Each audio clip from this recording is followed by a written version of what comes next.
Estimados seguidores de Gabanet, en el día de hoy les acercaremos la historia más impactante de un asesino serial de niños, quien quizá sea el peor asesino serial de niños de la historia de la humanidad.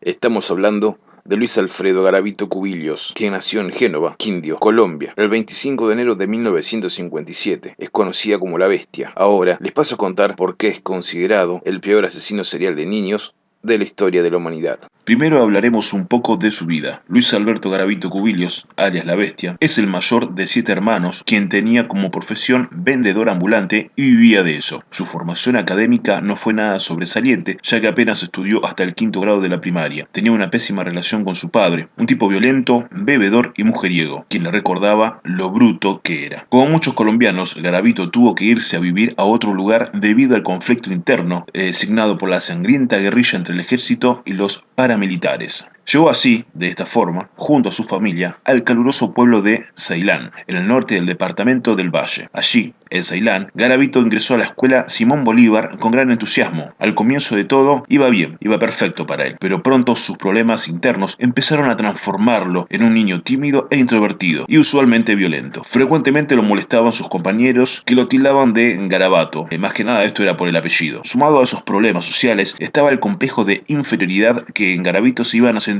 al saber que, encima de ser un chico con lentes al que hostigaban, era un niño con pánico escénico, con miedo de pasar al pizarrón y sin la capacidad de sobresalir en los exámenes y demás asuntos de la vida escolar. Paralelamente a toda esa frustración escolar, Garavito nunca tuvo un buen entorno familiar, por lo que años después declaró que tenía la desgracia de estar dentro de una familia que se la pasaba discutiendo, peleando y lanzándose palabras de grueso calibre. Fue en esa familia donde Garavito sufría viendo cómo su muy rígido padre golpeaba a su madre y la arrastraba, mientras ella lanzaba gritos desesperadamente. Sin embargo, hubo una escena que lo marcó particularmente, por lo que años después declaró: "Yo vi cuando él la cortó. Esa imagen quedó grabada dentro de mi cerebro de por vida. No la he podido olvidar. Yo fui el único que la defendí. Le metí una paliza que la dejó renga estando embarazada de mi hermano Ricardo. Fueron casi 40 años que ella aguantó desprecios. Es más, recuerdo que le decía: yo la recogí del fango, mujerzuela". También el padre de Garavito era un individuo que, además de tratarlo de bastardo e imbécil, solo lo tomaba en cuenta para que cumpliese sus órdenes y las diversas tareas que le encomendaba. No le permitía tener amigos y novia. Tampoco tuvo buena influencia sexual, ya que el padre no dormía con la madre, dormía con él, y durante las noches manoseaba sus partes íntimas. Garavito más adelante fue abusado por un amigo de su padre, un tipo que era vecino, dueño de una droguería del pueblo y abusivo consumado. Ese hombre torturó y violó a Garavito cuando apenas tenía 12 años. Lo ultrajó golpeándolo y mordiéndole sus genitales y las nalgas, quemándolo con una vela, amarrándolo a una cama y obligándolo a hacer cosas tan infames que ni el mismo Garavito quiso confesar años después.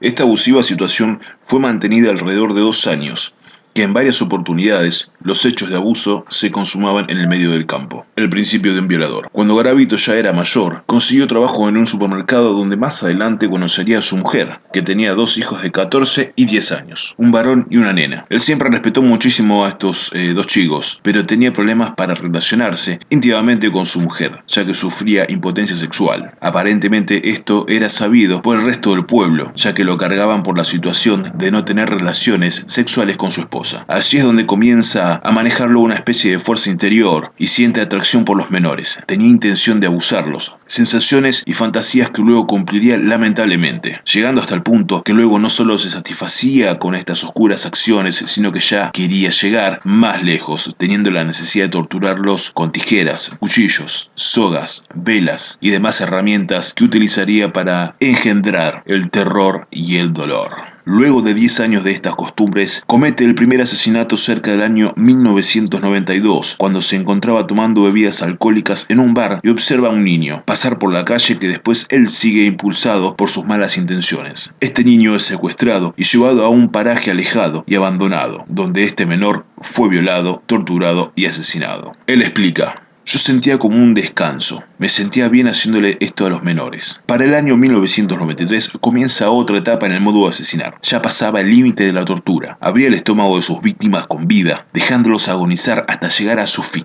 también tenía como costumbre arrancarle los pulgares a cada uno de los niños. El 22 de abril de 1999, y tras haber violado a unos 200 niños y asesinado a más de 100, Garavito fue por fin capturado en la ciudad de Villavicencio. ¿Cómo fue su captura? Iván Sabogal, niño pobre que vendía lotería en las calles de la ciudad de Villavicencio, yacía desnudo y atado de pies y manos en un matorral ubicado en las solitarias afueras de la ciudad. Iván no había hecho nada demasiado contundente para escapar, hasta que sintió en sus espaldas la proximidad ansiosa del agresor. Fue en ese instante cuando supo que perdería la inocencia y muy probablemente la vida. Entonces, y contra todo lo esperable, un chatarrero que andaba fumando marihuana por el lugar escuchó los gritos, y al ver cuál era la causa de estos, no dudó ni un momento en apedrear al monstruo y gritarle para que deje a ese niño. Al verse defendido, Iván corrió hacia el chatarrero y luego ambos corrían como desaforados para huir de Garavito, quien enfurecido los perseguía con el puñal en la mano. Finalmente el niño y su salvador lograron llegar a un punto en el que el asesino dejó de perseguirlos ante la posibilidad de ser visto. Tras eso, siguieron hasta llegar a la casa finca Rosa Blanca, donde el noble chatarrero llamó a la estación de policía, La Esperanza, ubicada en Villavicencio. Tras la llamada, la policía acudió al lugar y la cacería dio inicio y terminó en la captura de la bestia. La bestia fue condenada a la máxima pena existente en Colombia, 40 años. Muchos solicitaron su muerte, pero el Estado nunca accedió. Debido a su buen comportamiento y a su colaboración en el rastreo de cadáveres, se ha abierto la posibilidad de darle libertad condicional cuando cumpla unos 24 años de condena. Así fue como les contamos la historia de este asesino serial, Garavito, alias La Bestia. El resto queda a tu criterio.